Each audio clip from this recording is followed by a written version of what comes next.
आज आपको अपने देश की राजनीति का एक नया पहलू दिखाते हैं। कुछ दिन पहले तक महाराष्ट्र में मराठी भाषा को लेकर राजनीति हो रही थी और अब सियासी हलचल बिहार में भी देखने को मिल रही है। इस बार मुद्दा है वोटर वेरिफिकेशन का। बिहार में विधानसभा चुनाव से पहले चुनाव आयोग मतदाता सूची को अपडेट करने की प्रक्रिया में जुटा हुआ है। इस प्रक्रिया को स्पेशल इंटेंसिव रिवीजन का नाम दिया गया है। इसका उद्देश्य है कि सिर्फ भारतीय नागरिकों का ही नाम मतदाता सूची में हो। आयोग का ये कहना है कि ये कदम लोकतंत्र को शुद्ध और पारदर्शी बनाए रखने के लिए जरूरी है। बिहार में मतदाता सूची के विशेष संक्षिप्त पुनरीक्षण यानी स्पेशल इंटेंसिव रिवीजन अभियान के दौरान एक गंभीर और चौंकाने वाला मामला सामने आया है। बीएलओ जो कि बूथ लेवल ऑफिसर होते हैं, उनके द्वारा किए गए घर घर सत्यापन में ये खुलासा हुआ है कि नेपाल, बांग्लादेश और म्यांमार से आए लाखों अवैध घुसपैठी राज्य की वोटर लिस्ट में शामिल हो चुके हैं। चुनाव आयोग से जुड़े उच्च पदस्थ सूत्रों के अनुसार ये घुसपैठिए खुद को भारतीय नागरिक बताकर वोटर बन गए हैं और कई ने तो आधार कार्ड, राशन कार्ड, मूल निवासी प्रमाण पत्र जैसे दस्तावेज भी अपने बनवा लिए हैं। चुनाव आयोग ने अब इस गंभीर मुद्दे पर कड़ी निगरानी के निर्देश जारी कर दिए हैं। इस पूरी प्रक्रिया का सबसे बड़ा सवाल यही है कि क्या भारत के चुनावों में विदेशी घुसपैठी भी वोट डालते रहे हैं, और अगर हाँ और उन्हें सूची से हटा दिया जाए तो कई सीटों के चुनाव नतीजे पलट भी सकते हैं। ऐसे में ये शुद्धिकरण बेहद जरूरी हो जाता है, क्योंकि अगर लोकतंत्र में मिलावट हो रही हो तो भारत जैसे सबसे बड़े लोकतंत्र की साख पर यह सवाल उठाना स्वाभाविक है।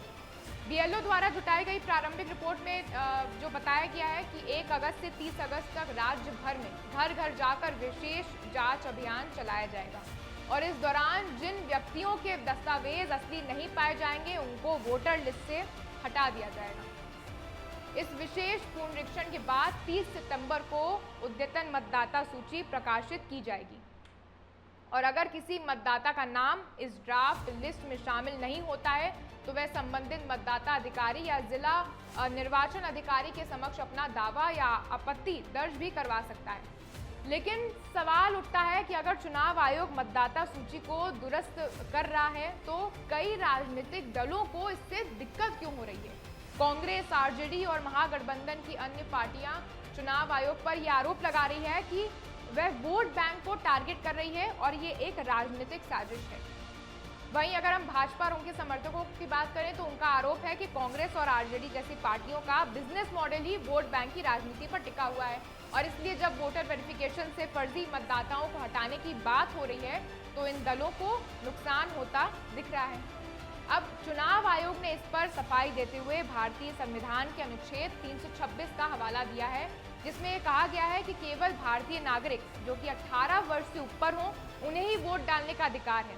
इसके लिए आयोग ने 24 जून 2025 को बिहार में वोटर वेरिफिकेशन की प्रक्रिया शुरू की और 15 दिनों के अंदर 57% मतदाता फॉर्म जमा हो चुके हैं। आयोग की टीमें घर घर जाकर पहचान सत्यापित कर रही हैं और आयोग ने ये स्पष्ट कर दिया है कि Aadhaar card, PAN card, driving licence और राशन कार्ड को नागरिकता प्रमाण पत्र नहीं माना जाएगा, क्योंकि ये दस्तावेज पहचान तो साबित करते हैं लेकिन नागरिकता साबित नहीं करते हैं।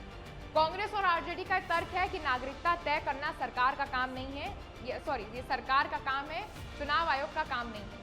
वे आरोप लगा रहे हैं कि इस वेरिफिकेशन प्रक्रिया के बहाने चुनाव आयोग उनके समर्थकों के नाम सूची से हटा सकता है।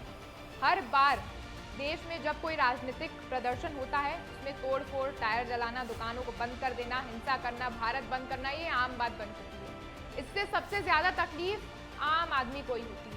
वही आम आदमी जिसके वोट के लिए नेता संघर्ष करते रहते हैं, जद्दोजहद करते रहते हैं। अब समय आ गया है कि देश की जनता ये तय करे कि क्या उन्हें सशक्त और शुद्ध लोकतंत्र चाहिए या राजनीतिक ये शोर में लोकतंत्र की आत्मा हमारी खोती रहे। इस मुद्दे पर आपकी क्या राय हमें कमेंट कर कर जरूर बताएं और ये जरूर सोचिए कि क्या घुसपैठियों को वोट लिस्ट से हटाने का फैसला क्या गलत है, क्योंकि जहां बाहरी देश अपने देश से भारतीयों को अगर निकालने की प्रक्रिया कर रहे हैं तो अगर हिंदुस्तान भी वही नीति लागू कर रहा है तो इससे कुछ लोगों के पेट में दर्द आखिर क्यों हो रही है।